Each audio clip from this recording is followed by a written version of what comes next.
Selamat datang di Sapa Indonesia Malam, saudara. Korban ketiga kecelakaan pesawat ATR 42500 di Gunung Bulu Sarau berhasil teridentifikasi atas nama Esther Aprilita, pramugari maskapai. Selanjutnya ada 7 kantong jenazah di Bitdokes Polda Sulawesi Selatan menunggu proses identifikasi oleh tim DVI. Kami juga mencermati Presiden Prabowo Subianto yang menandatangani piagam Dewan Perdamaian bentukan Presiden Amerika Serikat Donald Trump. Apakah dengan keterlibatan Indonesia dalam badan ini, perdamaian di Gaza akan tercapai? Kami temani Anda untuk 2 jam ke depan. Saya Tifal Solesa. Dan saya Friska Clarissa. Inilah Sapa Indonesia Malam selengkapnya.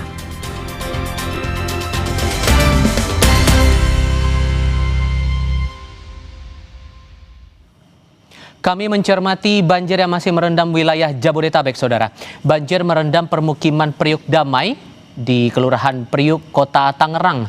Pada sejumlah titik ketinggian banjir mencapai 4 meter hingga hampir menenggelamkan atap rumah warga.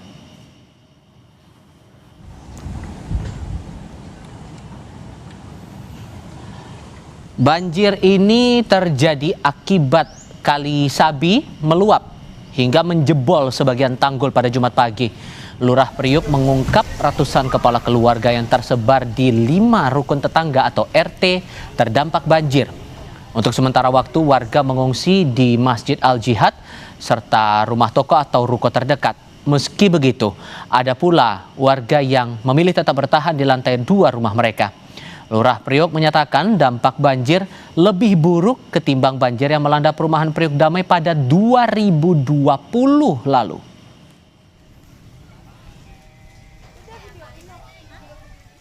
Ketinggian air berkisar antara 3 sampai 4 meter. Warga yang terdampak kurang lebih ada 300 kakak, 286 kakak yang terdiri dari 5 RT. Dan untuk warga yang terdampak juga kita masih cek di lokasi, khawatir masih ada yang bertahan di rumah warga. Akibat kali meluap karena hujan deras, tanggul Kali Angke di Kota Tangerang, Banten jebol. Dampaknya sejumlah rumah di perumahan Pinang Gria Permai Tangerang terendam banjir.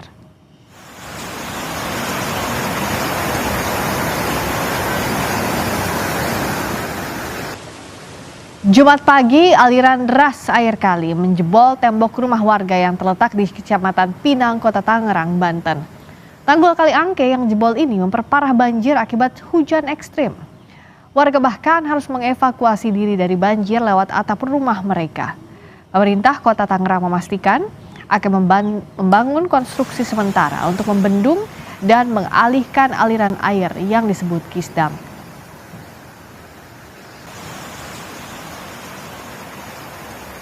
Kami sudah menurunkan anggota OP-nya PUPR, kemudian mereka melakukan pemadatan dengan kisdam-kisdam yang ada, sambil nanti kita melihat fungsi pompa air kemudian ditambah, dan sambil kita melihat bagaimana prospek ke depannya supaya pada saat tidak curah hujan tinggi kita lakukan pengerjaan renovasi tanggul tersebut. Kami ajak Anda ke Jakarta. Banjir masih merendam Jalan Daan Mogot, Jakarta Barat. Meski berangsur surut, genangan masih berpotensi bertambah hingga mengganggu aktivitas para pengendara.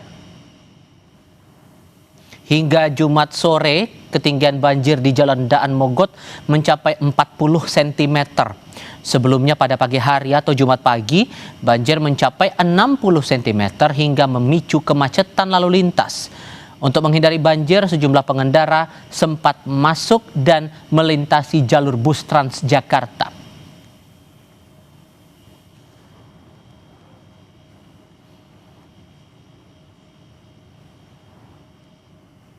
Anda sedang melihat visual udara di Jalan Daan Mogot, Jakarta Barat yang terendam banjir hingga kini.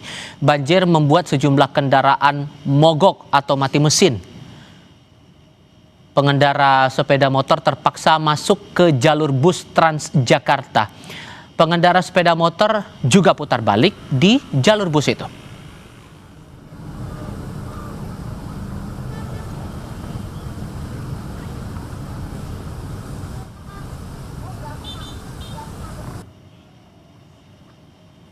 Banjir yang menggenang dalam beberapa hari terakhir berdampak pada penurunan omset pedagang. Sejumlah tempat usaha dan lapak pedagang makanan di kawasan Jalan Pesingkoneng Kedoya, Jakarta Barat terendam banjir. Di kawasan ini ketinggian air mencapai 70 cm. Menurut pedagang, akibat banjir penghasilan mereka berkurang lantaran tidak adanya pembeli.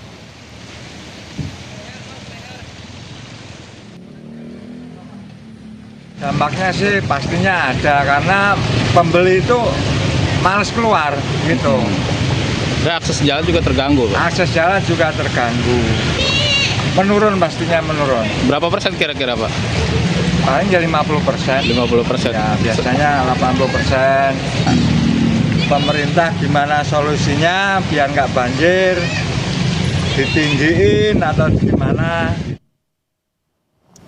Ratusan kios di lantai dasar Pasar Cipulir, Kebayoran Lama kembali terendam banjir, imbas hujan deras dan luapan kali Pesanggerahan.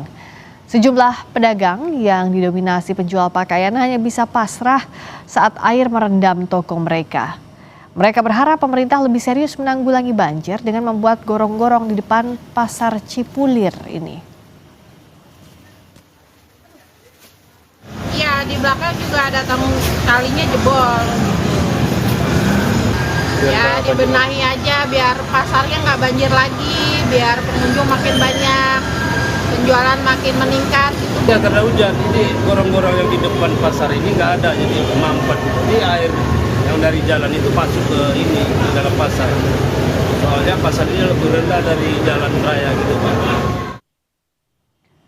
Kita pantau wilayah terdampak banjir di sejumlah titik. Ada jurnalis Kompas TV Ariel Wiranata dan juru kamera Bimo Wicaksana di Perumahan Ciledug Indah, Kota Tangerang, Banten. Dan juga ada Jihan Jufri dan juru kamera Ganiar Febrian di Jalan Raya Daan Mogot, Jakarta Barat. Saya ke Ariel terlebih dahulu. Ariel, bagaimana kondisi di sana? Apakah air sudah berangsur surut? Ya, Friska dan saudara, memang untuk di Jalan Haji Asari ini yang dimana memang untuk ketinggian air ini masih cukup tinggi yang diperkirakan menyentuh 30 hingga 50 cm.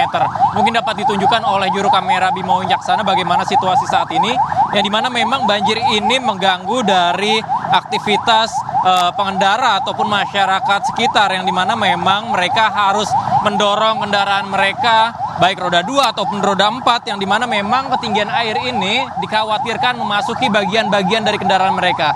Bahkan tidak sedikit pula, Priska, banyak kendaraan yang menerobos ini terpaksa mogok karena memang air yang memasuki dari bagian kendaraan motor yang berada di Jalan Raya Hashim Asyari Ciledug.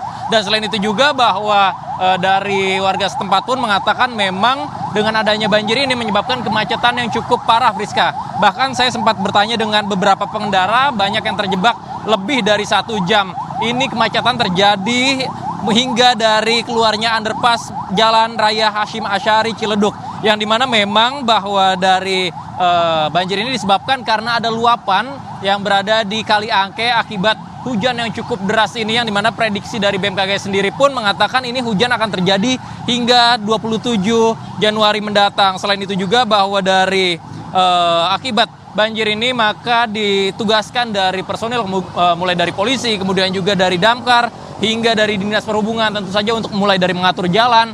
Kemudian juga saya sempat bertanya dengan polisi pun dari damkar mengatakan bahwa mereka melakukan evakuasi kepada warga-warga yang terjebak di rumahnya, karena memang ada beberapa warga yang terjebak akibat banjir ini. Namun beberapa warga pun mengatakan mereka masih menetap di rumahnya akibat karena memang rumah mereka yang masih memiliki 2 tingkat, sehingga mereka memilih untuk menetap sementara di banjir yang berada di daerah Ciledug ini. Selain itu juga bahwa memang dari polisi pun dan Dinas Perhubungan mengatakan bahwa mereka mengatur dari arus lalu lintas, yang dimana nantinya akan diarahkan ke beberapa jalan alternatif tentunya untuk menghindari dari titik macet yang ada. Dan memang selain itu juga bahwa dari kendaraan roda 2 pun banyak yang menggunakan jasa, Friska, yang dimana memang menggunakan jasa agar tidak terendam motor mereka dengan menggunakan gerobak yang didorong oleh pengguna jasa tersebut. Yang dimana dalam hal ini juga dari Polsek kemudian juga Pemkot Tangerang pun menyiapkan dari mulai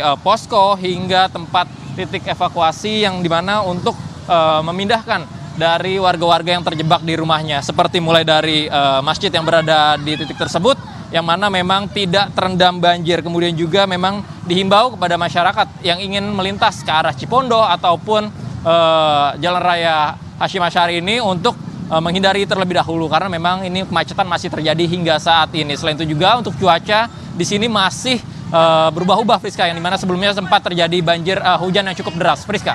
Eril, kalau tadi kita sama-sama lihat di gambar, Anda juga memantau di lokasi, warga meskipun kondisinya banjir tapi tetap berusaha melalui area di Ciledug Tangerang itu. Nah, apa upaya warga di tengah banjir? Apakah warga memilih evakuasi atau masih bertahan sementara ini?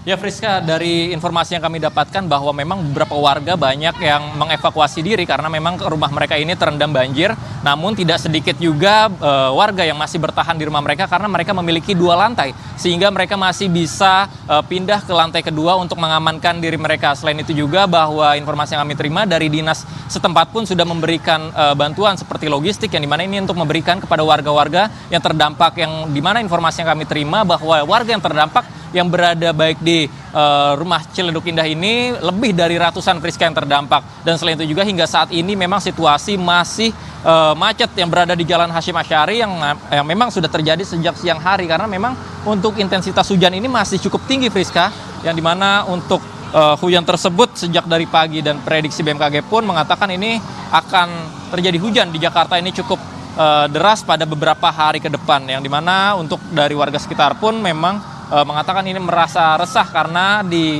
daerah Ciledug Indah ini ketika hujan lebih dari 1 hari maka banjir akan terjadi, terlebih jika hujannya memang memiliki intensitas yang cukup tinggi, Friska. Dan kemudian juga bahwa untuk akses jalan ini pada beberapa waktu lalu pun sempat tertutup, Friska, akibat banjir yang masih cukup tinggi. Namun hingga saat ini pun untuk kendaraan roda 2 ataupun roda 4 masih memaksa untuk menggunakan jalur tersebut, yang dimana memang tidak sedikit juga, Friska, mereka harus mendorong dari kendaraan mereka akibat jika mereka menyalakan kendaraan mereka ini dapat dikhawatirkan kendaraan tersebut mati mesin, Friska. Dan selain itu juga memang jika terlihat dari keadaan ambulans ini mencoba untuk melewati karena memang untuk jalur ini cukup padat, Friska, sehingga sulit untuk dilintasi baik kendaraan roda 2 ataupun roda 4, sehingga dihimbau untuk pengendara yang ingin menggunakan jalur ini maka segera mencari jalur alternatif lain tentunya untuk menghindari dari adanya terjebak macet, Friska. Hingga saat ini warga coba menembus banjir di Ciledug, Tangerang, baik itu kendaraan roda 2 dan juga roda 4. Meskipun area itu saat ini digenangi banjir, tapi warga tetap beraktivitas, tidak menempuh jalur lainnya di jalur utama di Ciledug Indah tadi. Berikutnya kita akan pantau ke wilayah terdampak banjir berikutnya bersama dengan Jihan Jufri dan juru kamera Gahniar Febrian di Jalan Raya Daan Mogot, Jakarta Barat. Jihan, ini kan di jam pulang kantor, lalu juga alur atau jalan yang banyak sekali dilalui kendaraan roda 2 maupun roda 4. Bagaimana saat ini? Apakah macet di sana, terdampak banjir? Ya, Friska dan juga saudara, benar sekali memang memasuki jam-jam padat begitu ya, yakni jam pulang kerja. Kondisi terkini di Jalan Raya Daan Mogot memang masih tergenang oleh banjir. Ketinggiannya ini saat ini sudah berangsur surut begitu ya, yakni di angka 40 cm. Sebelumnya ketinggian air ini pagi tadi di sekitar angka 60 cm begitu ya. Akan ditunjukkan oleh juru kamera Gahniar Febrian untuk situasi terkini yakni di Jalan Raya Daan Mogot di pukul 17.44 waktu Indonesia Barat, yakni ini merupakan lajur dari Grogol yang mengarah ke Cengkareng. Kondisinya memang ada sedikit ketersendatan lalu lintas ataupun penumpukan kendaraan, dan terlihat dominasi kendaraan ini adalah kendaraan roda 2 lalu juga roda 4, yang mana memang di sini tadi kami sempat bertanya dengan petugas yang berjaga, yakni ada petugas Transjakarta lalu juga ada petugas sumber daya air, salah satunya bahwa lajur Transjakarta ini bisa digunakan oleh kendaraan-kendaraan yang akan melintas dan diperbolehkan juga untuk lawan arah, yakni dari kendaraan-kendaraan yang akan menuju ke Cengkareng ini diperbolehkan untuk menggunakan lajur Transjakarta yang mengarah ke Grogol. Selain itu, Friska dan juga saudara, memang pantauan kami di sini tadi ada sejumlah kendaraan yang ragu untuk melintasi, yakni kendaraan-kendaraan roda 4. Kebanyakan ini memilih untuk berhenti sejenak sebelum melanjutkan perjalanannya kembali. Dapat dilihat di sini hanya satu lajur terkanan saja yang memang digunakan oleh pengendara untuk mengarah ke Cengkareng. Selain itu, memang kalau tadi kami sempat berbincang juga dengan petugas Transjakarta, di sini ada halte Taman Kota begitu ya, yakni ini belum bisa dioperasikan Transjakarta yang mengarah ke Cengkareng dan berhenti di halte Damai begitu ya, dan arah sebaliknya ini juga dari Damai menuju ke halte Monas. Sampai saat ini kami belum melihat adanya pompa portable yang dioperasikan. Dikarenakan juga di kali sekitar yakni Kali Mukervart ini kondisinya juga masih tinggi ataupun di siaga 1 ataupun tahap awas begitu ya, dan karena demikian memang pompa air belum bisa dioperasikan dan bila mana nantinya air kian surut, nantinya pompa air akan segera difungsikan untuk menyedot air banjir ke kali terdekat yakni Kali Mukervart. Selain itu, Friska dan juga saudara, tadi kami mendapatkan informasi dari BMKG bahwa memang cuaca buruk ini diperkirakan masih akan terjadi hingga 1 minggu ke depan, dan para masyarakat diimbau untuk memperhatikan rute yang akan dilalui bila mana akan melalui lajur-lajur tertentu seperti salah satunya di Dan Mogot saat ini. Friska. Terima kasih Jihan Jufri. Di Jalan Daan Mogot, kendaraan bisa melintas, tapi juga harus tetap berhati-hati dan ada antisipasinya pompa jikalau ketinggian air semakin meninggi di sana. Terima kasih Jihan Jufri dan juga Eril Wiranata. Sesaat lagi di Sapa Indonesia Malam, KPK membenarkan video penyerahan uang dalam sejumlah karung yang beredar di media sosial adalah uang suap jual beli jabatan perangkat desa untuk Bupati Pati nonaktif Sudewo.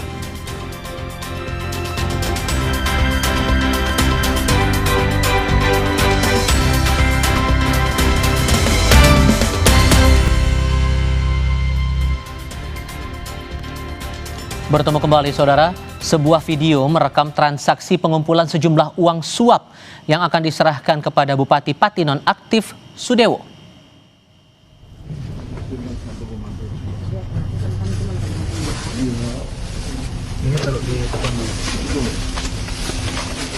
Dalam video berdurasi 20 detik yang dihimpun ini saudara, 2 perempuan yang menggunakan sepeda motor tampak menyerahkan uang kepada Kepala Desa Arumanis Sumarjono yang berada di dalam mobil. Di dalam mobil itu ada 3 orang termasuk sang Kepala Desa, total ada 3 karung yang diserahkan. Komisi Pemberantasan Korupsi membenarkan karung berisi uang itu akan diberikan kepada Bupati Pati nonaktif Sudewo sebagai suap jual beli jabatan perangkat desa. Uang dikumpulkan oleh anggota tim sukses Sudewo dari sejumlah kepala desa atau calon kepala desa. Uang yang dikumpulkan dalam karung disita oleh penyidik KPK dan dijadikan barang bukti dengan total senilai 2,6 miliar rupiah.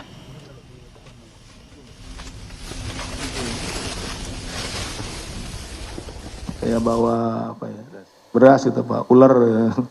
Bawa karungnya gitu, itu ada videonya. Jadi bawa karung gini, ini Pak dari si Anu gitu, berapa gitu. Gitu. Karena mungkin mau dibawa gini kan ini susah gitu ya. Itu kan uangnya mungkin di sana itu uangnya itu kan tadi kelihatan ada yang 50 ribuan gitu kan, ada yang berapa gitu, pecahan begitu. Itu tadi kelihatan rapi itu karena di depan rekan-rekan saya sudah di packing ulang gitu ini. Ya sebetulnya kalau mau di aslinya itu ya dari karung itu, dibawa karung gitu. Dan udah tidak ada iketannya, ada yang pakai karet, ada yang ini gitu. Sebelumnya, KPK telah menetapkan Bupati Pati nonaktif Sudewo sebagai tersangka dalam 2 perkara sekaligus. Perkara pertama adalah pemerasan pengisian jabatan perangkat desa, kasus kedua adalah suap proyek jalur kereta api di Direktorat Jenderal Kereta Api Kementerian Perhubungan.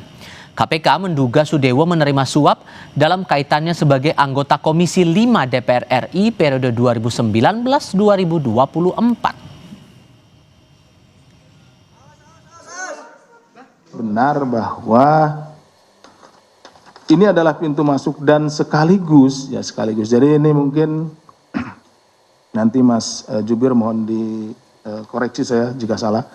Bahwa juga sekaligus untuk perkara DJKA itu hari ini kita juga sudah naikkan gitu ya. Ya begitu. Jadi sekaligus gitu. Ya ini bukan buat tabungan Mas Jubir nanti.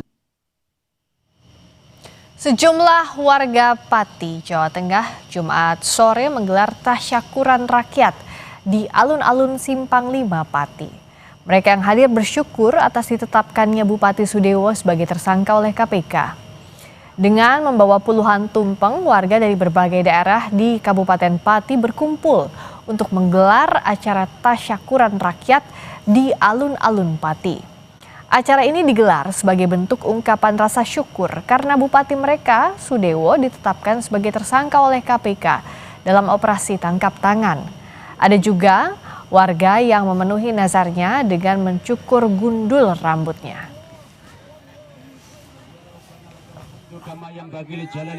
Harapannya ke depan Pati lebih baik dikelola oleh pemerintahan yang benar, yang tidak ngawur, yang peduli terhadap rakyat, dan tidak sombong. Kita beranjak ke berita lainnya, Saudara. Kapolda Sulawesi Selatan Irjen Juhandani Raharjopuro menyebut tim DVI Polri telah menerima total 11 body pack yang diduga merupakan jenazah dari korban pesawat ATR 42500 sejak awal operasi pencarian. Dari 11 body pack itu, 2 korban yang telah teridentifikasi sudah diserahkan ke keluarga korban untuk dimakamkan. Sementara sisanya akan segera diidentifikasi dan disamakan dengan DNA dari keluarga korban. Sehingga diharapkan sesuai dengan data manifest penumpang pesawat ATR 42500.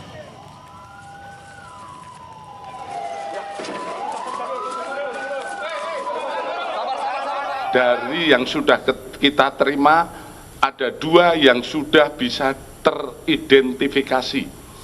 Ada 2 yang sudah teridentifikasi, nanti secara rinci akan disampaikan oleh Kabidokes. Dan ini kami sampaikan, sisanya kami masih melaksanakan proses identifikasi lebih lanjut. Di mana kita berharap 11 body pack yang dikirim ini adalah sesuai dengan daftar manifest dari penumpang yang ada. Namun ini juga masih kita buka, kita teliti lebih lanjut, kita periksa secara saintifik, di mana kita harapkan kita bisa membuktikan bahwa ini benar-benar sesuai dengan apa yang terdaftar dalam manifest. Setelah 2 dari 10 korban pesawat ATR 42500 berhasil diidentifikasi, tim DVI kembali mengidentifikasi 1 lagi korban, yakni pramugari Esther Aprilita. Jenazah Esther teridentifikasi melalui sidik jari, gigi, properti, serta ciri medis.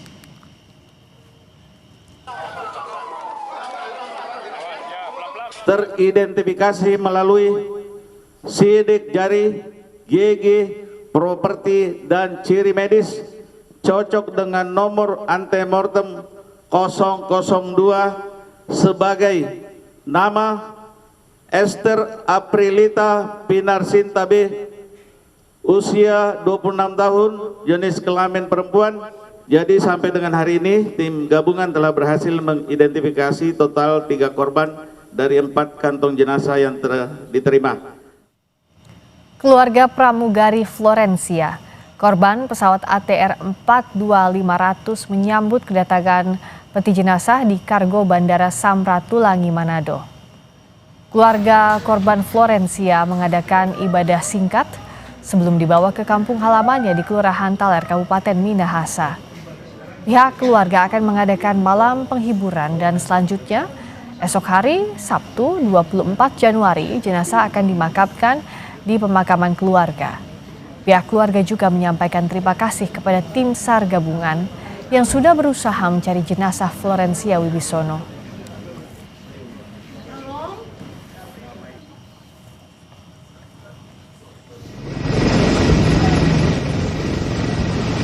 Sebelum seluruh kantong jenazah korban kecelakaan pesawat ATR 42500 diserahkan kepada tim DBI, tim SAR mengirimkan gambar proses detik-detik evakuasi jenazah dari Gunung Bulu Saraung, Kabupaten Pangkep.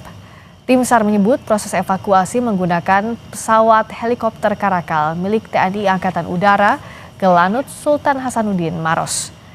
Ini adalah gambar yang Anda saksikan merupakan visual saat pengangkatan body pack.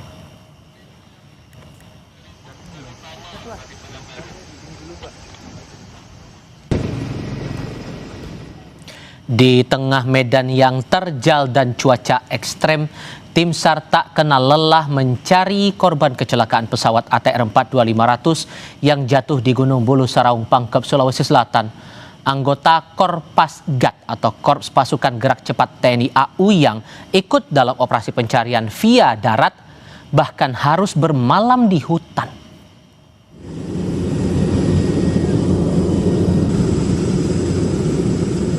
Satu persatu korban pesawat ATR 42500 berhasil ditemukan oleh tim SAR gabungan dengan mengerahkan banyak personel.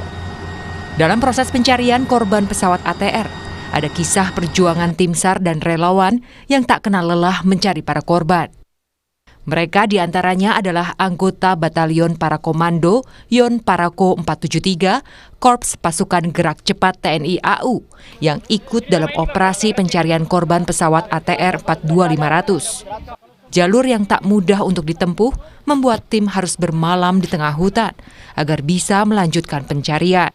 Di tengah kabut tebal dan angin dingin, prajurit Korpasgat TNI AU terus menyusuri lereng gunung untuk mencari dan mengevakuasi korban pesawat ATR 42500. Untuk bisa bertahan selama mungkin di atas gunung, setiap personel harus menghemat logistik konsumsi dengan membawa naraga atau ransum makanan siap saji untuk bekal TNI. Para prajurit juga dilatih untuk terbiasa beristirahat dengan kondisi apapun agar bisa melanjutkan pencarian dari hari ke hari hingga seluruh korban ditemukan. Untuk kebutuhan air, para prajurit TNI AU harus mencari sumber air di hutan.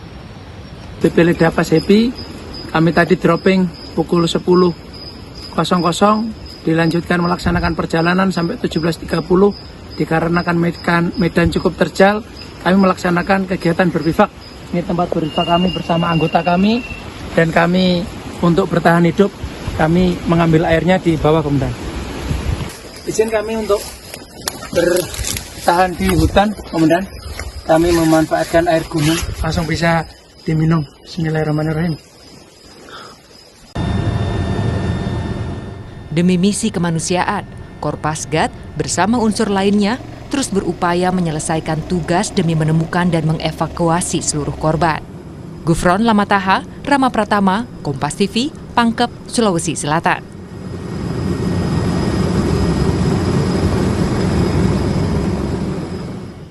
Curah hujan tinggi menyebabkan banjir dan genangan di berbagai wilayah Jabodetabek. Modifikasi cuaca pun dilakukan. Sesaat lagi di Sapa Indonesia Malam.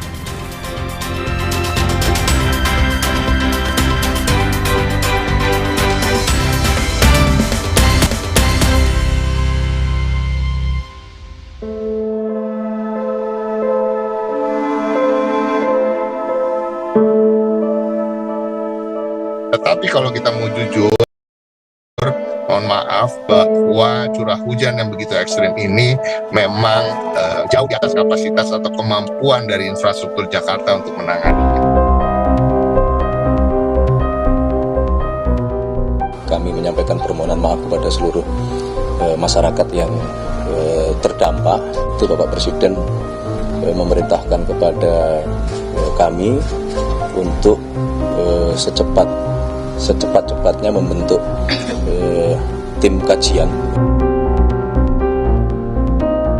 Bahwa sebetulnya kapasitas untuk master plan pengendalian Jakarta itu memang harus ditingkatkan 3 kali atau 4 kali.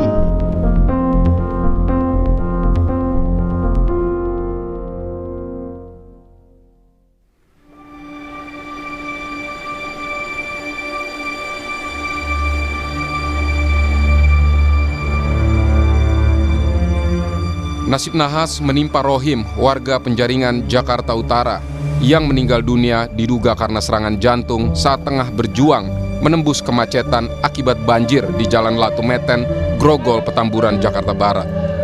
Mobil korban berhenti di tengah kemacetan, sempat dikira petugas mengalami mati mesin atau mogok. Namun saat mobil dibuka, Rohim telah meninggal dunia. Jenazah dievakuasi ke Rumah Sakit Polri Kramat Jati, Jakarta untuk diautopsi. Saya lagi di TKP untuk penanggulangan banjir ya, penanggulangan banjir di Jalan Latumeten, ya kan. Tiba-tiba saya melihat ada mobil mogok, lanjut mau saya dorong, ternyata nggak ada reaksi. Saya buka, ternyata udah meninggal di dalam kendaraan umur 40. Ada luka-luka atau tanda pengenaan? Ada, kemungkinan sakit jantung mungkin. Hujan intensitas tinggi yang merendam Jakarta beberapa hari terakhir menyebabkan berbagai wilayah di Jabodetabek, termasuk jalan-jalan utama, banjir dan menyebabkan kemacetan parah. Misalnya arus lalu lintas di Jalan DI Panjaitan Cawang macet parah Kamis kemarin. Kendaraan yang mengarah ke arah UKI nyaris tak bergerak. Kemacetan juga bahkan terjadi di lajur Transjakarta. Kemacetan diperparah dengan meningkatnya volume kendaraan memasuki jam pulang kantor. Hujan terus-menerus juga menyebabkan banjir di kawasan Daan Mogot, Jakarta Barat hingga Jumat sore. Ruas jalan terendam air setinggi hingga 40 cm. Bukan hanya di jalan raya, banjir juga merendam permukiman. Ratusan rumah di Bojong Kafling, Rawa Buaya, Cengkareng, Jakarta Barat juga didera banjir setinggi 80 hingga 120 cm. Sekitar 350 rumah terdampak.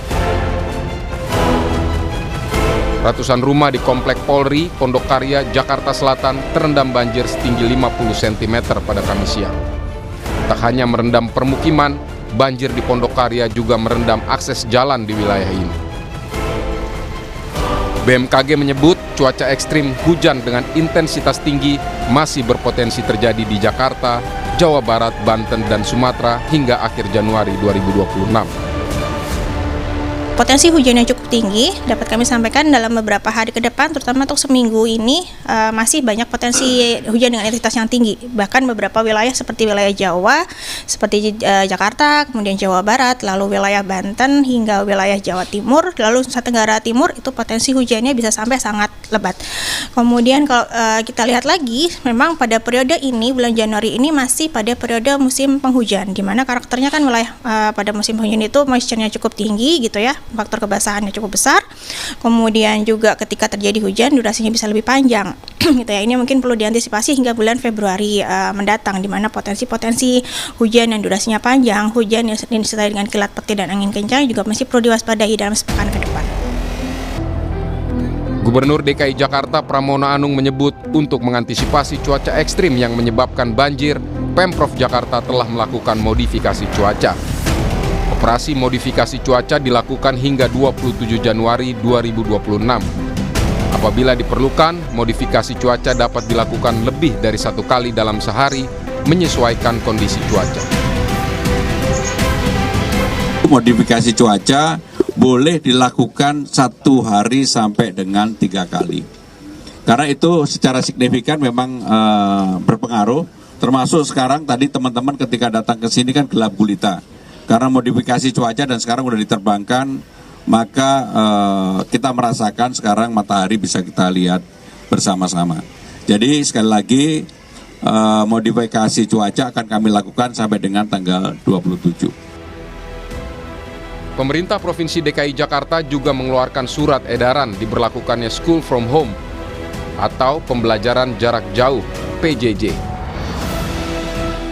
Pemerintah DKI Jakarta sudah mengeluarkan surat edaran untuk work from home yang dikeluarkan oleh Dinas Tenaga Kerja maupun school from home yang dikeluarkan oleh Dinas Pendidikan. Kenapa ini kami lakukan? Kami keluarkan karena untuk mengantisipasi banjir dan juga kemacetan yang ada di Jakarta. Staf khusus Gubernur Jakarta Ciko Hakim menyebut curah hujan tinggi saat ini di luar kemampuan infrastruktur penanggulangan banjir Jakarta. Namun di tahun anggaran baru, Pemprov telah menyiapkan 3 triliun rupiah untuk mengendalikan banjir. Ke depan modifikasi cuaca akan tetap dilakukan, tapi itu tentunya tidak cukup. Kita juga akan mencoba segala daya upaya secara maksimal terkait dengan hal-hal pembersihan drainase, saluran-saluran air, dan juga pengoperasian pompa. Kita memastikan bahwa 1.200 pompa yang kami miliki, 600 pompa statis, 600 pompa mobile, itu dalam kondisi yang prima untuk bisa bekerja.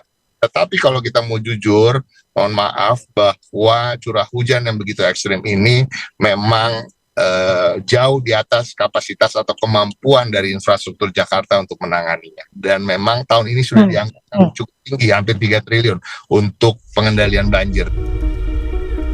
Menteri Sekretaris Negara Prasetyo Hadi meminta maaf kepada warga yang terdampak banjir di Jakarta dan sekitarnya. Menurut Mensesnek, banjir di ibu kota Jakarta menjadi perhatian serius Presiden Prabowo. Curah hujan cukup tinggi sehingga menyebabkan terjadi genangan air di beberapa ruas di jalan-jalan di ibu kota. Kami menyampaikan permohonan maaf kepada seluruh masyarakat yang terdampak. Itu Bapak Presiden memerintahkan kepada kami untuk secepat-cepatnya membentuk tim kajian untuk mencoba menganalisa dan kemudian membuat grand design penyelesaian masalah-masalah yang berkenaan dengan air, pengelolaan air terutama khususnya di Pulau Jawa.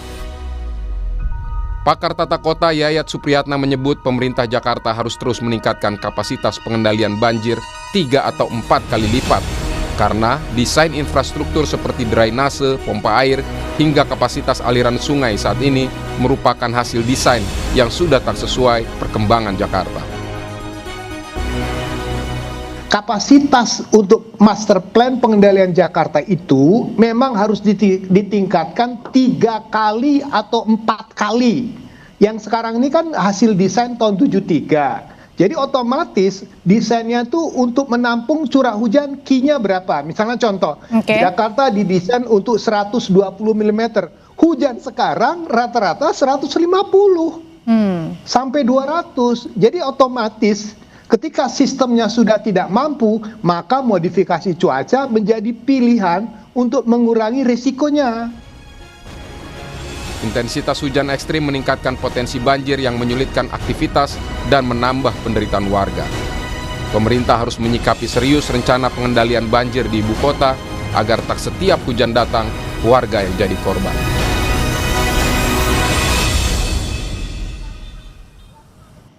Tak hanya menghambat aktivitas warga, banjir turut membuat omset para pedagang turun. Lalu apa solusi hingga langkah adaptasi untuk memastikan roda ekonomi di ibu kota terus berputar? Friska Clarissa punya diskusinya sesaat lagi.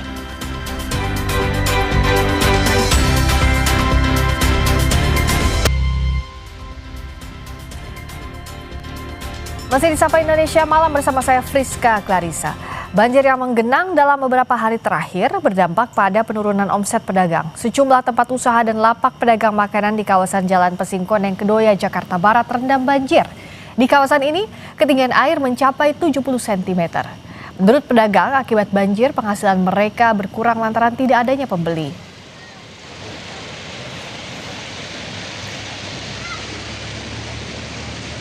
Dampaknya sih pastinya ada karena pembeli itu males keluar gitu.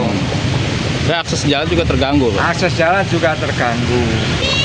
Menurun, pastinya menurun. Berapa persen kira-kira, Pak? Paling jadi 50%. 50%. Ya, biasanya 80%. Pemerintah gimana solusinya biar nggak banjir, ditinggiin atau gimana? Ratusan kios di lantai dasar Pasar Cipulir, Kebayoran Lama kembali terendam banjir. Imbas hujan deras dan luapan kali Pesanggerahan. Sejumlah pedagang yang didominasi penjual pakaian hanya bisa pasrah saat air merendam toko mereka. Mereka berharap pemerintah lebih serius menanggulangi banjir dengan membuat gorong-gorong di depan Pasar Cipulir ini.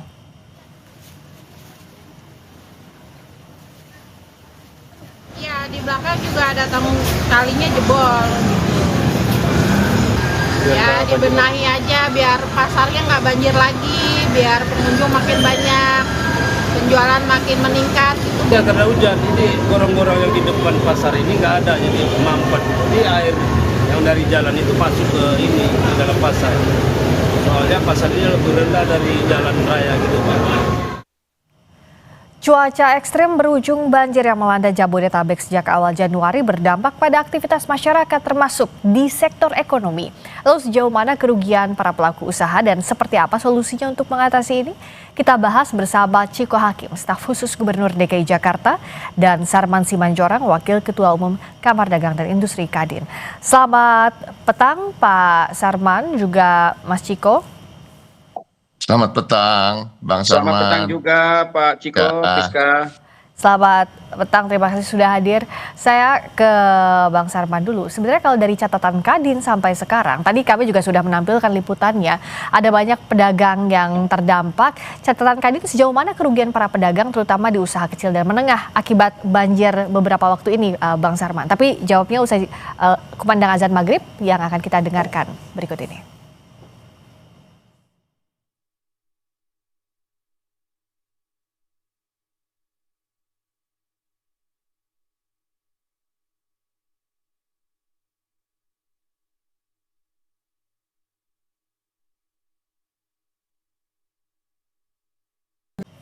Selamat menunaikan ibadah sholat maghrib bagi Anda yang menjalankan khususnya di wilayah Jakarta dan sekitarnya. Sapa Indonesia Malam kembali hadir membahas cuaca ekstrim berujung banjir yang melanda Jabodetabek yang berdampak pada aktivitas masyarakat termasuk di sektor ekonomi. Masih bersama dengan Ciko Hakim, staf khusus Gubernur DKI Jakarta, dan Sarman Simanjorang, Wakil Ketua Umum Kamar Dagang dan Industri Kadin. Pak Sarman, jadi sejauh ini bagaimana catatan Kadin soal kerugian para pedagang terutama di sektor UMKM?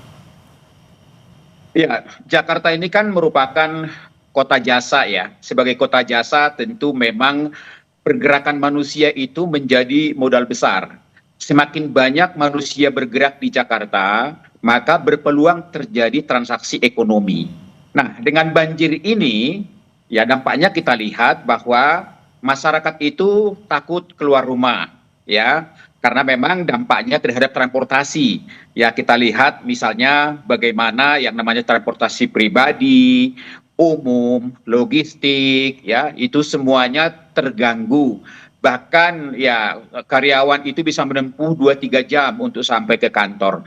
Nah itu akan berdampak terhadap sektor-sektor yang berkaitan dengan transportasi. Nah kalau kita lihat lagi berbagai pusat-pusat perdagangan di Jakarta, yaitu katakanlah pusat perdagangan ada di Tanah Abang, ada di Mangga 2, ada di Kelapa Gading, dan lain-lain, tentu pasti omsetnya menurun drastis. Ya. Kemudian juga pusat-pusat kuliner, kemudian juga yang namanya hotel, restoran, kafe, ya kan, pasar-pasar tradisional, pasar-pasar pedagang kaki lima, bahkan pedagang-pedagang keliling kita sekalipun yang biasa menjual goreng-gorengan itu sama sekali tidak bisa berjualan dalam hal ini. Sehingga memang bisa dikatakan bahwa dengan adanya banjir ini sangat-sangat melumpuhkan aktivitas ekonomi di Jakarta. Itu Mbak Friska. Ya. Jadi artinya bahwa memang ini sesuatu yang perlu ke depan dilakukan mitigasi oleh pemerintah. Tentu dalam hal ini memang kita tidak bisa menyatakan bahwa Jakarta itu bebas banjir, tidak. Tapi bagaimana ke depan bagaimana agar banjir itu tidak sampai mengganggu aktivitas ekonomi dan masyarakat di DKI Jakarta dan sekitarnya, begitu. Saya tanyakan langsung ke Mas Ciko. Kalau dari Pemprov DKI sudah memantau langsung sentra-sentra ekonomi, lalu juga sentra dagang, hotel, resto yang terdampak banjir yang terjadi beberapa waktu sejak Januari ini? Pastinya Friska, kami memantau seluruh aktivitas warga Jakarta tanpa terkecuali, bahkan juga warga pendatang yang setiap harinya commuting ke Jakarta untuk bekerja dan lain-lain. Jadi ini nggak ada pemisahan-pemisahan, kita hanya memperhatikan anak sekolah atau memperhatikan pekerja kantoran dan tidak memperhatikan UMKM, enggak. Ini karena kita semua pasti diperhatikan. Artinya semua menjadi apa-apa yang kita catat sebagai hal-hal yang terdampak oleh banjir dan tentunya mengalami kerugian-kerugian sedikit atau banyak. Setiap warga Jakarta itu mengalami kerugian terkait ini, baik itu materi atau non materi dan lain-lain. Dan tentunya ini suatu hal yang memprihatinkan. Apa yang disampaikan Bang Sarman itu sangat tepat. Artinya memang kita Jakarta ini memang sudah usang dalam infrastruktur untuk menangani banjir. Itu nggak bisa kita pungkiri. Tapi kan kalau kita bicara terkait dengan pemerintahan sekarang, khususnya bukan berarti kita ingin mengeles atau keluar dari tanggung jawab, tidak sama sekali. Tetapi pada prinsipnya tentunya Bapak Pramono Anung sejak menjabat sekitar 11 bulan yang lalu itu juga telah memikirkan hal seperti ini, dan tentunya dampak seperti ini juga tidak kita inginkan, karena artinya dengan lumpuhnya ekonomi kan tentunya pemasukan pajak untuk Jakarta juga sangat berkurang. Jadi ini bukan hal yang hanya merugikan pihak swasta atau masyarakat, tapi juga merugikan seluruh warga, karena memang pemasukan pajak ini yang juga dikembalikan ke masyarakat itu pasti berkurang. Nah ini nomor satu. Dan artinya hal-hal terkait dengan pembangunan dan urbanisasi itu tadi seperti yang disampaikan oleh Bung Sarman, bahwa aktivitas Jakarta, ketika Jakarta bergerak, ekonomi itu bergerak, dan itulah kadang-kadang menjadi juga si malakama. Artinya apa? Jakarta menjadi kota yang sangat seksi untuk didatangi, untuk ditinggalkan, untuk ditinggali, untuk hidup di sini dan mencari rezeki di sini. Artinya pembangunannya juga sangat rapid, sangat masif, dan bukan hanya 1 tahun terakhir, tapi bahkan sejak era Orde Baru misalnya. Dan ini memang harus dibarengi dengan pembangunan saluran drainase yang lebih baik lagi. Dan tadi seperti disampaikan pada paket tadi, pedagang UMKM yang merasa gorong-gorongnya tersumbat, ada merasa juga di belakang kurangnya saluran. Nah ini akan kita perbaiki. Tentu ini menjadi evaluasi. Untuk tahun ini sendiri, Pemprov DKI Jakarta sudah menganggarkan kurang lebih 3,7 triliun untuk pengendalian banjir. Dan salah satu komponennya adalah tadi perbaikan drainase, membangun embung, waduk, dan juga perluasan dan pelebaran sungai, normalisasi sungai. Dan kemudian kalau kita bicara untuk menahan lajunya masuknya air laut ke daratan di utara, kita juga bersama pemerintah pusat membangun jalan seawall. Jadi hal-hal ini memang sedang kita coba untuk kelola, dan kita akan lakukan dengan judul proyek besarnya itu namanya Jaktirta, yang harusnya bisa dimulai dalam 1-2 bulan ke depan. Kenapa 1-2 bulan ke depan? Ya karena itulah ini adalah tahun anggaran baru, Friska, dan tentunya semua proyek-proyek ini harus melalui lelang dan lain-lain. Halnya harus tertib-tertib administrasi. Jadi nggak bisa, hari ini kita bangun ini gitu ya. Anggarannya juga harus diajukan dan lain-lain. Artinya ini pastinya setelah menjadi perhatian khusus bagi kita. Nah untuk terkait dengan penanganan, apabila ada mitigasi terkait dengan UMKM ini, tentunya ini akan menjadi perhatian, dan dalam minggu-minggu ke depan tentunya akan diperhatikan dan menjadi bahan bagi kami untuk kemudian dibicarakan dengan Dinas UMKM dan dinas-dinas lain yang terkait. Mudah-mudahan cuaca ini membaik sehingga kita semua bisa beraktivitas dengan lancar. Nah karena ini kan kita juga tahu bahwa menurut prediksi BMKG, cuaca ekstrim ini belum mencapai puncaknya saat ini. Bung Sarman, apa yang dilakukan dari Kadin juga untuk membantu pelaku usaha lainnya, how to survive in this situation, begitu Bung Sarman? Ya, memang sih harapan kami ke depan bahwa kolaborasi antara pemerintah dan dunia usaha ini harus terjalin dengan baik dalam penanggulangan ini. Karena memang kita lihat bahwa kolaborasi antara dunia usaha, masyarakat, pemerintah ini sesuatu yang harus kita perkuat. partisipasi masyarakat misalnya jangan membuang sampah sembarangan. Itu kan minimal partisipasi kecil. Ya. Bagi pengusaha, bagi UMKM ini, kami berharap sih Pemprov DKI Jakarta ke depan ini membentuk atau mungkin sudah ada ya Satgas penanggulangan banjir ini.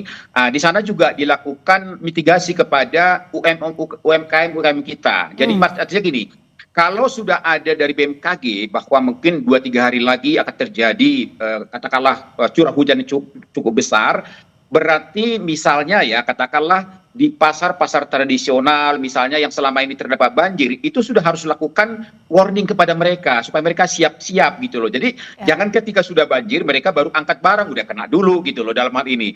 Sehingga mereka udah antisipasi mengangkat barangnya dulu sehingga kalaupun terjadi banjir mereka tidak melakukan kerugian, minimal seperti itu. Kemudian yang selanjutnya memang kami waktu itu dari Kadin juga sudah menyampaikan kepada pemerintah DKI Jakarta mungkin mengenai modifikasi cuaca ini perlu juga dilakukan ketika memang terjadi banjir yang ekstrim. Ya ini kan untuk mengurangi bagaimana supaya dampak banjir ini ya jangan terlalu mematikan aktivitas dunia usaha. Nah ini perlu juga menjadi satu pertimbangan. Ya kemudian juga masalah revitalisasi sungai tadi Pak Ciko juga menyampaikan misalnya perluasan sumur-sumur resapan misalnya, pengadaan pompa, perbaikan drainase, saluran, kemudian juga membuang sampah pada tempatnya. Saya rasa ya memang ini sesuatu yang harus dilakukan kolaborasi sehingga ke depan seperti yang saya sampaikan tadi, Jakarta itu tidak akan mungkin bebas banjir. Tapi bagaimana supaya ketika banjir itu tidak terlalu menghentikan berbagai aktivitas dunia usaha di Jakarta, apalagi Jakarta ini sebagai kota jasa. 70% perputaran uang ini ada di Jakarta. Dan ekonomi Jakarta memberikan kontribusi sekitar 16% terhadap pertumbuhan ekonomi nasional. Jadi sangat strategis. Kalau nanti misalnya katakanlah ini terlalu sering, tentu juga akan mengganggu daripada pertumbuhan ekonomi nasional kita karena kontribusinya cukup besar dari ekonomi Jakarta. Gitu Friska. Mas Ciko tadi kalau masukan Kadin soal modifikasi cuaca salah satunya itu kan sudah dilakukan dan akan terus dilakukan. So far seperti apa?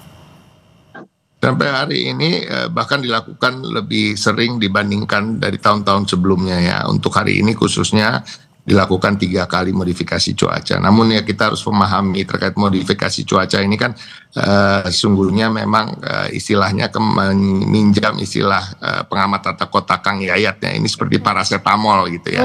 Bukan menyembuhkan tapi meredakan sedikit gitu. Jadi bila hujannya seharusnya lebat, kemudian dia menjadi hujan yang biasa. Hujannya biasa menjadi hujan yang rintik-rintik. Jadi menurunkan intensitas dan maksimal intensitasnya menurun ke 30%. Jadi dalam 2 hari terakhir, bayangkan apabila tidak kita melakukan modifikasi cuaca, bayangkan bagaimana dampaknya. Jadi modifikasi cuaca ini akan terus dilakukan seperti kata Pak Gubernur, dan Pak Gubernur juga senada dengan yang disampaikan oleh teman-teman terkait dengan dampak ekonominya, bahwa dampak ekonomi yang diakibatkan oleh banjir ini jauh lebih besar dibandingkan biaya dari melakukan modifikasi cuaca, sehingga itu akan dilakukan.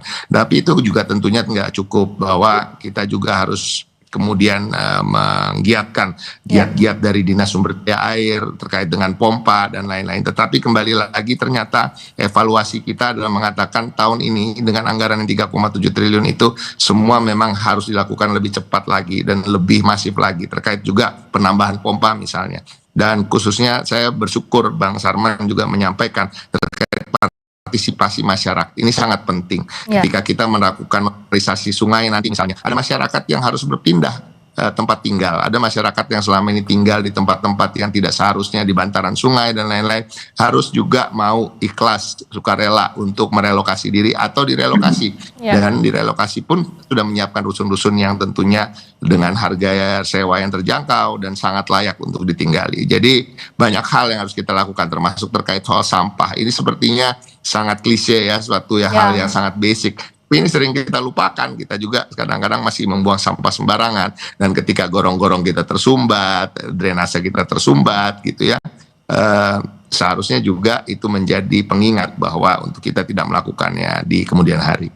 Nah, berikutnya juga Bung Sarman, dengan kondisi banjir seperti ini kita tidak tahu kondisinya karena setiap hari kan kita harus memantau cuacanya seperti apa dan dampak ekonomi yang dirasakan oleh para pelaku usaha ini kan harian ya, Bung Sarman.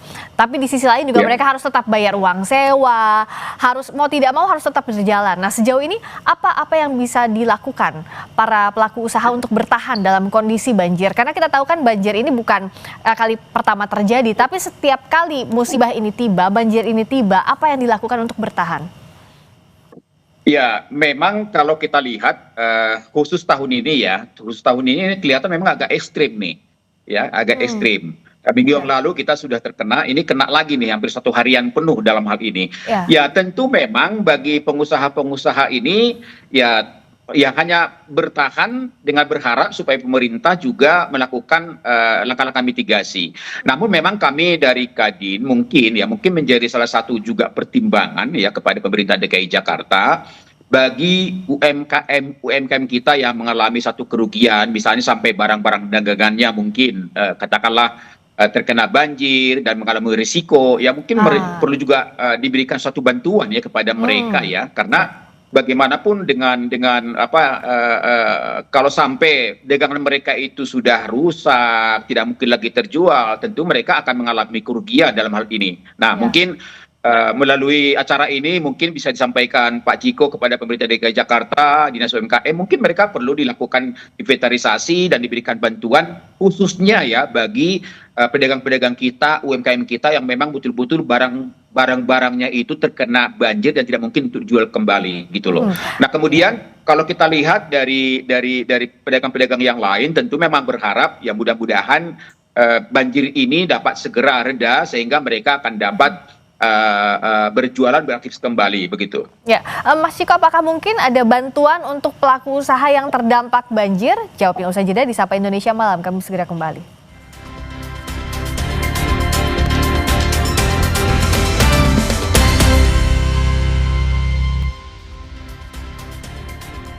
Masih di Sapa Indonesia Malam bersama dengan Sarman Simanjorang, Wakil Ketua Umum Kamar Dagang dan Industri Kadin, juga Ciko Hakim, staf khusus Gubernur DKI Jakarta. Mas Ciko, apa mungkinkah ada bantuan dari Pemprov DKI Jakarta untuk pelaku usaha pedagang yang terkena imbas banjir, terkena kerugian akibat banjir ini? Jadi Friska, diskusi-diskusi seperti di televisi pada sore hari ini adalah suatu hal yang bagi kami adalah juga exercise untuk bisa mendapatkan masukan-masukan. Tadi Bang Sarman sudah banyak menyampaikan banyak hal yang sangat berharga, dan tentu tadi waktu break bahkan kita berdiskusi sedikit ya, untuk berbicara terkait dengan apa yang bisa kita lakukan bersama antara pihak pengusaha dan Pemprov ke depannya. Ya mungkin saja nanti kita akan bicarakan dan supaya ke depan hal-hal seperti ini bisa tidak terjadi, dan lebih baik juga terkait dengan antisipasinya sih ketimbang daripada mengobatinya. Artinya apa? Artinya masyarakat juga ke depan kita harapkan kita akan melakukan edukasi, sosialisasi untuk secara berkala juga melihat ramalan-ramalan cuaca, prediksi-prediksi cuaca dari BMKG, sehingga mereka juga tidak ketika hari H terjadinya hujan lebat dan banjir baru pindah-pindahan dan lain-lain. Jadi kami juga dari pihak Pemprov seharusnya juga ke depan akan memberikan warning untuk beberapa hari ke depan, misalnya akan ada prediksi cuaca yang sangat buruk dan lain-lain, untuk mengingatkan bahwa untuk tidak berjualan di kawasan-kawasan tertentu. Dan mudah-mudahan lah kerjasama tadi yang paling penting, partisipasi masyarakat dan juga proaktif dari kami pihak Pemprov juga bisa ke depannya digalakkan lagi sehingga kita bisa menghindari hal-hal seperti yang kita alami hari-hari ini. Bung Sarman, memang yang jadi kendala sejauh ini pedagang, pelaku usaha, terutama pedagang harian masih belum ada edukasi yang kita katakan mumpuni lah untuk menghadapi situasi-situasi bencana seperti ini. Ya, karena ini sudah merupakan tantangan kita setiap tahun. Tentu mungkin edukasi ini harus semakin kita tingkatkan. Ya, misalnya kalau kita sudah memasuki Desember Januari, bagaimana kita melakukan satu forum, misalnya kita kumpulkan ya UKM-UKM yang ada, katakanlah mungkin seperti di Pasar Cipulir misalnya yang sudah langganan. Kita harus edukasi mereka bahwa mereka harus percaya terhadap ramalan cuaca dari BMKG. Kemudian bagaimana kita ingatkan misalnya mereka kalau sudah ada prediksi bahwa dalam 2-3 hari ke depan akan terjadi curah hujan yang begitu tinggi dan berpotensi banjir, mereka mempersiapkan diri, artinya barang-barangnya sudah dipindahkan. Ya, tapi sepakat juga tadi Pak Ciko bilang kalau memang ada sementara selama musim hujan mereka bisa dipindahkan ke satu tempat yang bagus lagi, itu juga menjadi salah satu solusi. Yang jelas memang begini, banjir ini sangat merugikan kita semuanya, ya. Baik masyarakat maupun pemerintah. Masyarakat sendiri kita lihat kan rumahnya akan rusak, perabotan rumah tangganya akan rusak, motor mobil akan rusak, bahkan surat berharganya. Ya kan, pemerintah sendiri juga jalan-jalan, marka jalan rusak, drainase rusak, pasung-pasung lainnya. Jadi memang betul-betul bahwa banjir ini sangat mengancam bukan hanya aktivitas masyarakat, tapi ekonomi dan juga infrastruktur dalam hal ini. Ya, sehingga memang kita sangat-sangat meyakini bahwa di bawah kepemimpinan Pak Pramono dan juga dengan Pak Rano Karno, mudah-mudahan mitigasi ini semakin tahun semakin ditingkatkan, ya, sehingga musim hujan ke depan tidak lagi mengganggu aktivitas ekonomi kita. Ya, ini yang diharapkan. Mas Iko, sebelum Mas Iko juga harus melanjutkan kegiatan berikutnya, apa imbauan dari Pemprov DKI Jakarta karena musim hujan ini masih panjang, hujan ekstrim bahkan, agar pelaku usaha bisa lebih aware lagi, bisa lebih bersiaga lagi, mitigasinya bisa lebih baik lagi untuk menghindari kerugian yang lebih dalam? Seperti yang disampaikan tadi, kita saling menjaga lingkungan kita masing-masing ya. Apabila memang kita berjualan di wilayah satu pasar misalnya atau satu department store yang padat, yang kemudian kita juga memperhatikan lingkungan, bagaimana supaya sampah tidak tertimbun di tempat-tempat yang tidak seharusnya. Dan kita sama-sama tadi disampaikan oleh Bang Sarman ke depan menjadi insan-insan yang peduli terkait dengan prediksi-prediksi cuaca, apalagi di daerah tropis seperti sekarang. Dan cuaca ekstrim ini kan bukan hanya terjadi di Indonesia hari-hari ini, tapi juga di seluruh dunia dan di seluruh wilayah Indonesia lainnya. Dan semoga kita bisa cepat pergi dari situasi ini dan Jakarta kembali cerah dan aktivitas kembali lancar. Ya, terima kasih Bung Ciko Hakim, staf khusus Gubernur DKI Jakarta, sudah bergabung di Dialog Bersama Sapa Indonesia Malam. Untuk Bung Sarman, saya masih punya satu pertanyaan lagi. Bung Sarman, kalau bicara soal mitigasi, tentu kan tadi seperti yang kita bahas, butuh kerjasama kolaborasi dari berbagai pihak. Kalaupun harus diperbaiki, apa yang masih harus kita perbaiki? Karena hujan ekstrimnya sedang berlanjut, untuk jangka panjang tadi kita sudah bahas, tapi dalam waktu dekat, apa yang bisa dilakukan untuk membantu? Apakah tadi bantuan secara langsung itu jadi kita katakan solusi tercepat lah untuk membantu pelaku usaha yang terkena dampak? Ya, tentu memang begini, bahwa ini harus dilakukan inventarisasi oleh Dinas UMKM DKI Jakarta. Tentu kan mereka sudah mengetahui ya di mana titik-titik yang selama ini sudah menjadi langganan banjir. Titik-titik pasar-pasar tradisional yang selama ini terkena. Artinya mereka bisa melihat sendiri dan mendata di mana UMKM kita yang memang betul-betul mereka memiliki kerugian yang cukup signifikan.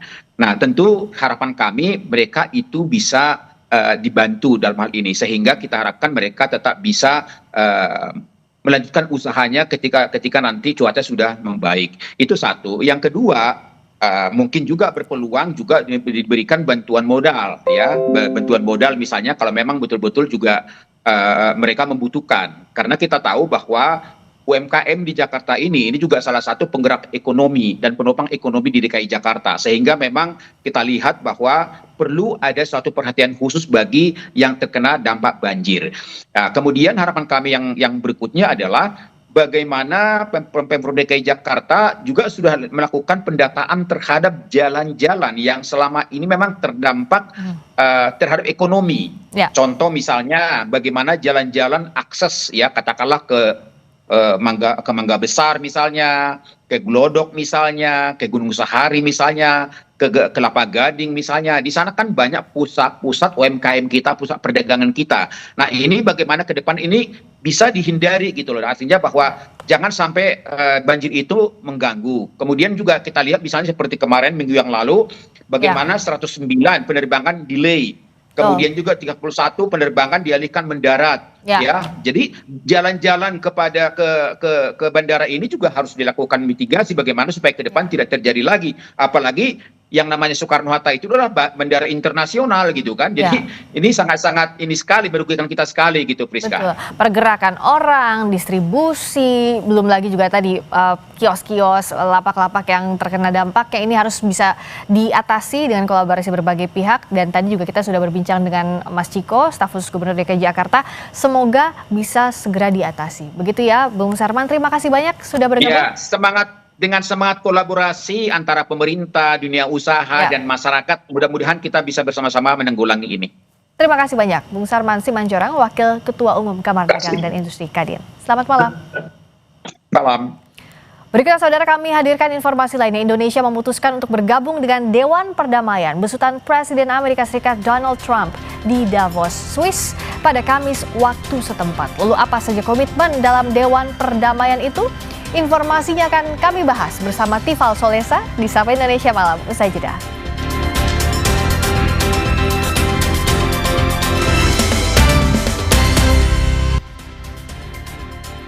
Kami lanjutkan Sapa Indonesia Malam dengan satu topik mancanegara, saudara.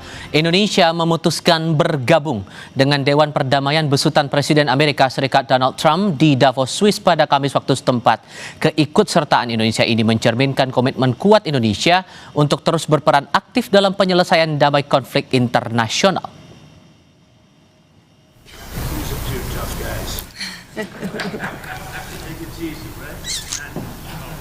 Ketika sejumlah negara Eropa menyatakan menolak, Indonesia memutuskan bergabung dengan Dewan Perdamaian.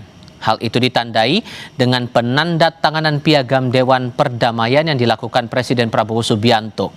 Presiden Prabowo menyatakan langkah yang diambil Indonesia ini sebagai kesempatan bersejarah dan merupakan peluang dalam komitmen menjaga proses transisi Gaza tetap pada solusi dua negara atau two-state solution. Indonesia disebut akan menggunakan keanggotaannya untuk menyuarakan penghentian kekerasan, perlindungan warga sipil, dan akses kemanusiaan serta pemulihan tata kelola sipil Palestina. Saya kira ini kesempatan bersejarah. Ini kesempatan bersejarah. Ini benar-benar peluang untuk mencapai perdamaian di Gaza. Yang jelas penderitaan rakyat Gaza sudah berkurang, sangat berkurang, ya, sangat berkurang. Bantuan-bantuan kemanusiaan begitu deras, begitu besar sudah masuk. Saya sangat berharap dan Indonesia siap ikut serta. Yes, siapa yang ingin perdamaian di situ, siapa yang ingin bantu rakyat Gaza, rakyat Palestina? Ya. Oke. Terima kasih.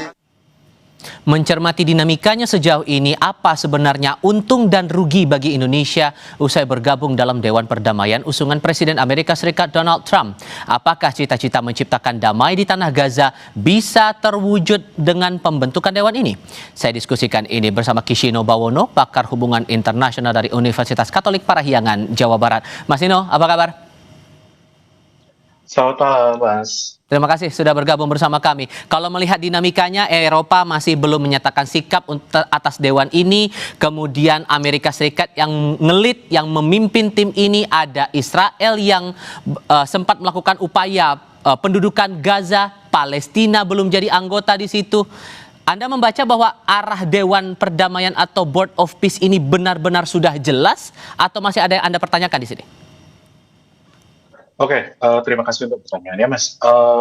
Terkait arah dari Board of Peace ini, specifically misal untuk terkait perdamaian atau kemerdekaan Palestina, nampaknya saya masih skeptis, gitu ya. Walaupun tadi dibilang ini akan jadi jalan untuk two-state solution, bahkan untuk kemerdekaan dan perdamaian di Palestina, saya rasanya masih skeptis karena ya ketika kita bicara Board of Peace, berbeda dengan PBB, ketika di PBB kita punya negara-negara lain yang cukup besar yang bisa menjadi penyeimbang Amerika Serikat yang kadang bisa bilang tidak atau bahkan abstain ketika Amerika pengen membuat suatu policy di level internasional, gitu ya. Nah, tapi di dalam Board of Peace ini, so far sampai sore ini, negara terbesarnya ya Amerika dan kemudian disusul oleh Israel. nampaknya kalau dari secara struktur ketika kita melihat piagam yang sudah dibikin, yang kemudian Indonesia juga setuju, rasanya akan sangat disetir oleh chairman-nya, yaitu Presiden Donald Trump, yaitu Presiden Amerika Serikat ini. Dan kalau kita melihat bagaimana rezim Trump 1 dan Trump 2 sekarang berjalan gitu ya, rasanya rezim Trump ini sangat suportif dengan apapun yang Israel lakukan, termasuk bagaimana mereka bisa cukup bebas untuk melakukan serangan pasca 7 Oktober 2023, termasuk juga dengan meratakan Gaza seperti sekarang, dan itu tidak ada repercussion-nya dari pemerintah AS. Pemerintah AS basically bilang ya sudah silahkan. Jadi rasanya kalau rezim yang internasional yang dibikin oleh BOP, dibikin oleh Amerika ini akan bicara perdamaian di Palestina, rasanya saya akan skeptis bahwa ini akan genuinely bicara perdamaian di Palestina. Mungkin ini akan membicarakan bagaimana Palestina diperlakukan menurut pemerintah Israel. Jadi Anda merasa bahwa Indonesia di posisi yang rugi di sini atau masih ada untung yang didapatkan Indonesia dengan bergabung ke Board of Peace? Oke. Terkait untung dan rugi, saya masih bisa melihat ada untungnya dengan pemerintah Indonesia masuk ke Board of Peace. Di bagian mana tuh? Presiden Trump ini adalah presiden yang kalau dilihat, beliau itu sangat take it personally. Kalau ada orang yang mengkritik, itu dia rasa sebagai kritikan personalnya sehingga mengganggu ego, yang kemudian mengganggu mood beliau, sehingga kemudian dia akan menjadi moodnya tidak baik, dia akan memberikan serangan balasan, entah itu sekedar dengan bicara di sosial media, seperti yang terjadi pasca Davos ini. Beliau itu kan cukup banyak melakukan posting di sosial media, mengkritik balik orang-orang yang dia anggap tidak friendly dengan proposal Board of Peace-nya dia. Di sisi lain juga yang lebih repot adalah ancaman tarif. Beliau, terutama di rezim kedua ini, di era keduanya, sering menggunakan tarif sebagai senjata diplomatiknya. Indonesia dengan ikut Board of Peace ini, untungnya satu yang bisa saya lihat adalah pemerintah Indonesia bisa memainkan ego dari beliau sehingga tidak menyenggol sensitivitas perasaan beliau, sehingga harapannya urusan-urusan Indonesia dengan pemerintah Amerika, baik salah satunya juga kita masih bermasalah dengan tarif, itu bisa diselesaikan dengan lebih mudah. Tapi di sisi lain kerugian juga masih ada yang saya bisa lihat gitu ya. Ketakutan saya adalah seperti yang tadi saya bilang, kalau di PBB kita punya negara penyeimbang dari Amerika Serikat. Sebagai contoh dalam DKPBB atau Dewan Keamanan kita punya 5 negara tetap. Di sana selain Amerika Serikat ada Inggris, Prancis, Rusia dan Cina. Yang sering jika mereka membutuhkan mereka akan memveto. Nah, masalahnya dalam Board of Peace ini, yang punya kemampuan veto itu hanya di chairman-nya, yaitu nanti akan Presiden Trump, atau 2/3 member. Artinya ini sangat berpusat di Presiden Trump. Oke, sorry saya potong di situ. Karena kalau melihat posisi kita di Board of Peace ini, sesungguhnya Indonesia bisa membawa pengaruh nggak sih? Bargaining position kita cukup kuat nggak sih mempengaruhi kebijakan di dalam board itu?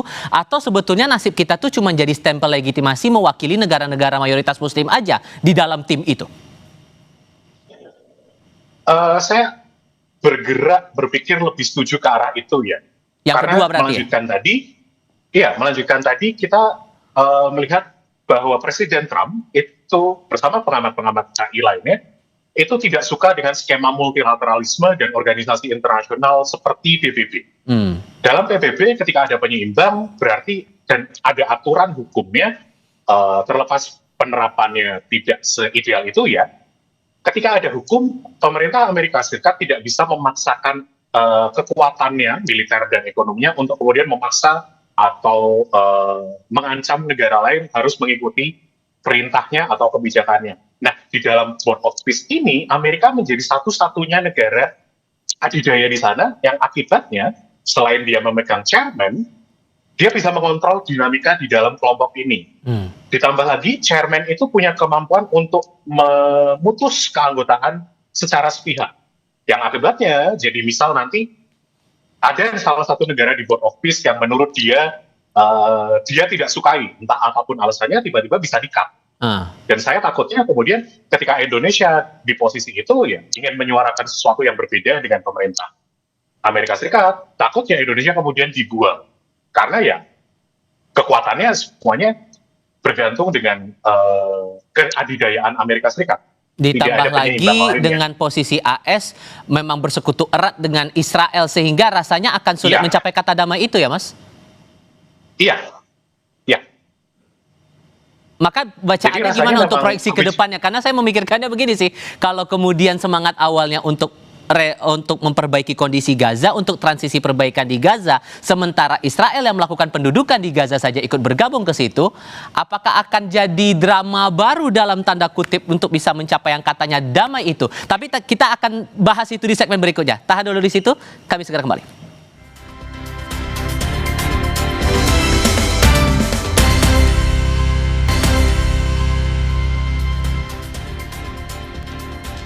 Masih melanjutkan diskusi, Mas Nino, dari pertanyaan saya di segmen sebelumnya, ada Israel, sekutunya Amerika Serikat, yang pernah menduduki atau masih tetap konsisten menduduki Gaza sampai sekarang, jadi bagian dari Board of Peace. Sementara kita mendukung kemerdekaan Palestina. Dengan prinsip politik kita yang bebas aktif ini, apakah posisi Indonesia akan tersandra nanti? Oke, kalau pertanyaannya apakah Indonesia akan tersandra, jawaban saya kira-kira akan begini. Balik lagi bahwa Board of Peace itu didominasi oleh pemerintah Amerika Serikat. Dia jadi satu-satunya negara adidaya, dia bisa mendikte bagaimana dinamika di sana. Termasuk bahkan nanti bisa mengeluarkan anggota-anggota yang dirasa takutnya tidak sejalan dengan polisinya mereka. Yang saya takutkan kemudian jadi poin kerugian Indonesia masuk ke Board of Peace ini adalah ketika Indonesia tidak punya posisi tawar yang cukup baik terhadap pemerintah AS, ketika pemerintah Indonesia mengajukan two-state solution yang kemungkinan besar berbeda dengan persepsi bagaimana perdamaian di Israel-Palestina menurut pemerintah Israel, yang saya takutkan kemudian ya nanti pemerintah Indonesia akan disetir jika ingin masih tetap mempertahankan membership-nya di dalam Board of Peace. Supaya apa? Supaya tidak dianggap bermusuhan dengan pemerintah AS, tidak bertentangan dengan polisinya, dan kemudian pertanyaannya kemudian prinsip bebas aktifnya kita, gitu ya, sebagai guiding principle dalam kebijakan luar negeri kita dari zaman dulu. Nah, ketika kita disetir, bebasnya kita di mana? Itu yang kemudian saya juga bertanya bersama teman-teman pengamat lainnya. Oke. Ditambah lagi sampai sekarang Eropa belum bersuara atau belum menyatakan sikapnya akan bagaimana, walaupun bahasanya arah-arahnya menolak. Termasuk saya mengutip pernyataan Menteri Luar Negeri Prancis yang bilang ini menimbulkan kekhawatiran, bahkan disebut sangat jauh dari piagam Perserikatan Bangsa-Bangsa. Sementara Trump sendiri secara sikap negaranya sudah keluar dari banyak organisasi internasional, terutama Dewan Perdamaian PBB. So, menurut Anda ini akan jadi drama baru? Drama barunya ke arah mana ini nanti? Arah yang ingin dibuat Presiden Trump nampaknya itu adalah bermula atau berasal dari ketidaksukaannya beliau terhadap organisasi internasional yang sudah ada, termasuk kenapa kemudian dia mundur dari PBB, gitu ya. Yang tadi saya bilang bahwa PBB punya aturan, PBB sebagai rezim punya hukum yang itu menghambat Amerika untuk bisa membuli negara-negara yang lebih kecil berdasarkan kekuatan ekonomi dan militernya. Dia pengen membuat organisasi pembanding, organisasi apa ya ibaratnya selain PBB, di mana dia bisa membuli negara-negara yang lebih kecil. Ketakutan saya di situ karena yang paling berkuasa di sana, aturan main yang dibikin adalah aturan main ala mereka. Dan di sisi lain bisa disambungkan dengan another kerugian kita masuk ke dalam BOP adalah Presiden Trump itu tidak suka dengan mekanisme multilateralisme, di mana satu negara tidak hanya sendirian bekerja sama dengan negara lain, tapi rame-rame. Beliau itu lebih suka kalau mekanismenya bilateral, jadi satu negara dengan negara lainnya. Efeknya apa ketika multilateralisme? Misalkan Amerika harus bernegosiasi dengan ASEAN secara multilateral, artinya Amerika harus dealing dengan 11 negara. kekuatannya bisa lebih imbang. Tapi kalau itu kemudian ditarik ke level bilateral, yang ditakutkan itu yang akan dibawa di dalam Board of Peace ini, gitu ya. Negara-negara yang lebih kecil ini lebih mudah, lebih fragile, lebih rawan untuk dipaksa, untuk ditekan dengan cara apapun yang pemerintah Amerika punya. Dan efeknya apa? Ya organisasi ini kemudian sangat disetir, yang tadi juga saya bilang bahwa saya takutnya bahwa ini akan sangat dipengaruhi oleh bagaimana Amerika bergerak, termasuk bagaimana mereka mendefinisikan perdamaian di Israel Palestina. Ditambah lagi yang terdengar infonya ada iuran keanggotaan juga untuk bisa berada di tim itu. Apakah ini bagian untuk setir itu, untuk bagian awalnya menurut Anda, Mas Nino? Kalau diartikan sebagai bagaimana AS menyetir dengan biaya keanggotaan, saya mungkin tidak terlalu menangkap hal itu ya, bahwa ini adalah bagian dari menyetir, tapi ini bagian juga dari keinginan Trump yang sebetulnya terlihat dalam pola-pola sebelumnya. Presiden Trump itu tidak suka untuk kalau Amerika ibaratnya harus menomboki, memberi subsidi kepada organisasi internasional atau rezim internasional. Dia pengennya bahwa anggota-anggota yang join ke dalam organisasi internasional itu juga kontribut sama seperti Amerika.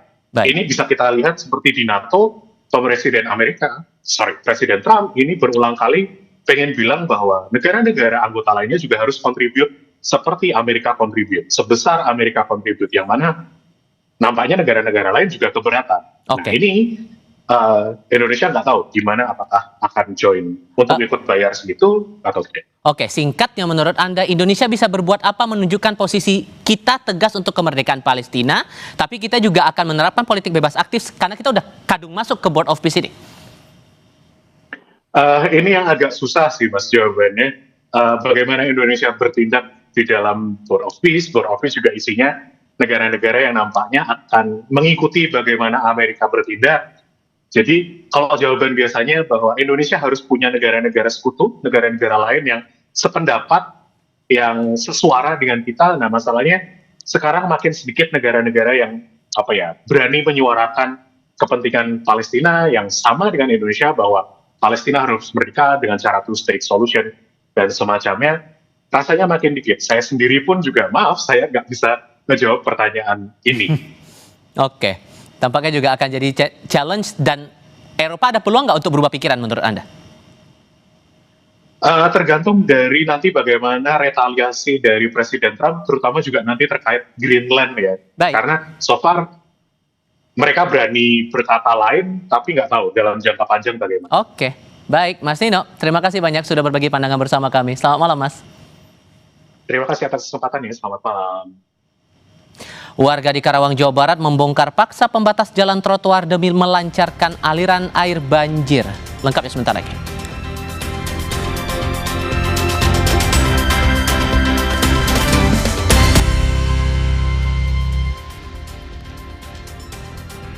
Saudara, 2 bulan pasca bencana Sumatera, Puskesmas Kecamatan Rantau Aceh Tamiang masih kekurangan alat medis. Akibatnya, layanan instalasi gawat darurat di Puskesmas belum berjalan maksimal. Begitu juga dengan pasien yang membutuhkan operasi kecil belum bisa ditangani karena keterbatasan alat medis. Selain alat kesehatan, saat ini Puskesmas juga membutuhkan perlengkapan kantor seperti komputer dan alat tulis. Ambulans yang dimiliki Puskesmas Rantau juga rusak akibat terendam banjir. Segi alkes kami sangat kurang, terutama di bagian IGD. Di IGD itu kalau untuk biasanya kami kan bedah minor bisa, hekting bisa.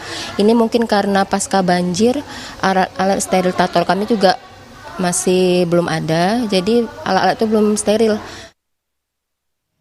Saudara, sejumlah gitaris tanah air akan menggalang donasi untuk pemulihan bencana Sumatera melalui konser amal gitaris untuk negeri. Pameran dan lelang lukisan pun akan digelar untuk membantu pemulihan bencana Sumatera. Konser amal tersebut akan digelar pada Senin malam 26 Januari 2026 di Studio 1 Kompas TV Menara Kompas Jakarta. Sejumlah gitaris tanah air akan berpartisipasi, diantaranya Dewa Bujana, Eros Chandra, Tohpati, Baim, Gugun Blue Shelter, dan musisi lainnya. Sementara itu, sejumlah seniman lain juga akan menggelar pameran dan lelang 15 lukisan. Aksi penggalangan dana ini bekerja sama dengan Dana Kemanusiaan Kompas DKK. Konser ini dulu, jadi kita lebih dalemi pasca bencana di sana mungkin masih sangat membutuhkan ya, dan kebetulan ya gitaris untuk negeri masih terus bisa bekerja sama dengan DKK dan juga Bentara Budaya Kompas ya, dari Merapi, Palu, terus Cianjur, itu selalu kami berkumpul gitu loh. Ini memperlihatkan niat baik, kebersamaan dan solidaritas dari para seniman yang berkarya dan melalui karyanya kemudian dihibahkan, yang sepenuhnya kemudian didonasikan untuk membantu pemulihan Sumatera. Warga desa Duren, Karawang, Jawa Barat membongkar paksa pembatas jalan trotoar di jalur arteri Karawang agar mempercepat aliran air. Warga terpaksa membongkar pembatas jalan trotoar karena banjir yang terjadi sejak Kamis sore tidak kunjung surut. Dan diduga banjir tak kunjung surut karena saluran pembuangan air menyempit hingga air menggenangi Jalan Raya Kelari dan permukiman warga hingga ketinggian 70 cm. Untuk membantu memperlancar arus lalu lintas dan membantu kendaraan warga yang mogok, TNI Polri bersiaga di titik-titik rawan banjir.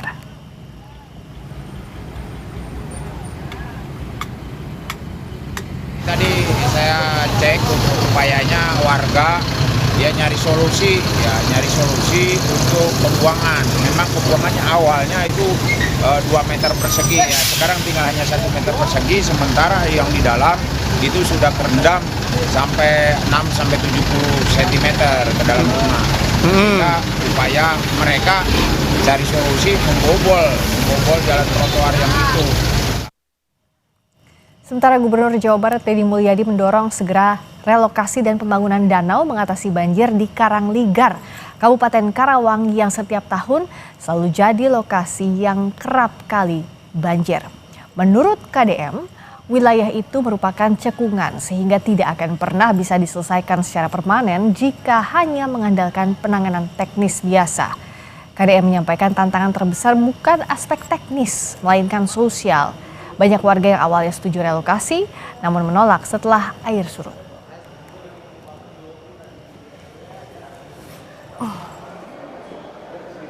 Nggak ada jalan lain Pak, harus relokasi. Kalau relokasi mungkin nggak Pak? Ya bisa kalau masyarakatnya mau. Tapi kalau keinginan saya sih, kalau relokasi disebutnya menjadi kawasan danau. Kan lumayan tuh, bisa menampung berapa juta kubik yang ada di sini. Curah hujan tinggi membuat area Pelabuhan Padang Bay, Karangasem, Bali terendam banjir. Namun PT ASDP menyebut banjir tidak mengganggu aktivitas penyeberangan kapal. Area sekitar Pelabuhan Padang Bay, Karangasem terendam dan mengganggu lalu lintas atau keluar masuk pelabuhan. Namun ASDP Padang Bay memastikan banjir tidak mengganggu aktivitas penyeberangan. Banjir diduga akibat curah hujan tinggi serta buruknya drainase. Petugas pelabuhan melakukan pembersihan drainase agar banjir cepat surut.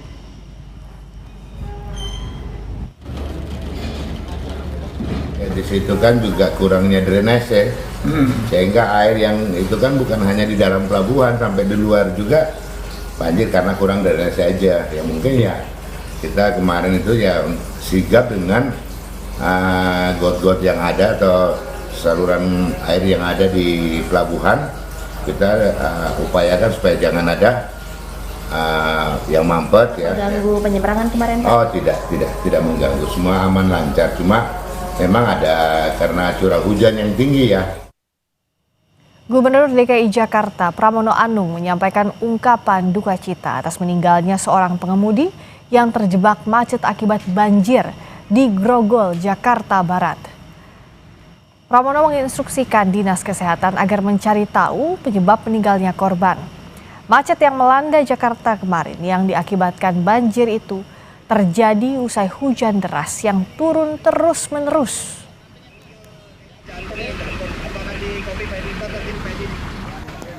Innalillahi wa inna ilaihi rajiun. Terus terang saya berduka untuk itu. Karena memang yang meninggal saya sudah membaca beritanya walaupun saya belum secara langsung bertemu. Dan saya tadi sudah memerintahkan kepada Dinas Kesehatan untuk mendata, mencari tahu bagaimana proses meninggalnya. Karena memang sebenarnya dari informasi yang saya peroleh, meninggal ketika terjadi kemacetan. Kemacetan juga sebagian karena terjadi banjir. Dan itu sebagai Gubernur Jakarta tentunya kami sangat berduka. Jangan lupa ya saudara, selalu penuhi kebutuhan hidrasi Anda sepanjang hari dengan air mineral yang pasti sejuknya. Selamat menyambut akhir pekan, saya Tifal Solesa. Dan saya Friska Clarissa, terima kasih. Selamat malam, sampai jumpa.